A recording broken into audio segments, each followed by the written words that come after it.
Objection! Objection! Wait lang. Iinom kaya siya ngayon? Kasi cross-examination na nung testigo eh. Objection! Pansinin nyo, dahil hindi nila ma-refute kung tama or mali yung objection, they are just going to, titirahin nila yung may pinakamadaling aspeto, which is yung dami ng objection, instead kung tama or mali ba yung objections. Ang babaw.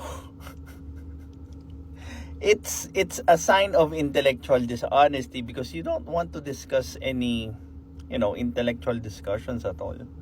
You would like to want the objections look bad at hindi pinagsasalita yung witness, but you never discuss kung tama or mali ba yung objections. O diba, the very same attitude that you displayed during our debate, kung saan yung moderator sa'yo, yung topic, on the spot mo ibibigay.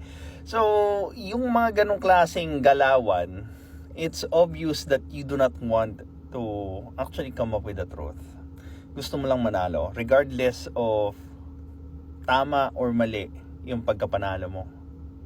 Well, ngayon, cross-examination ng defense doon sa testigo.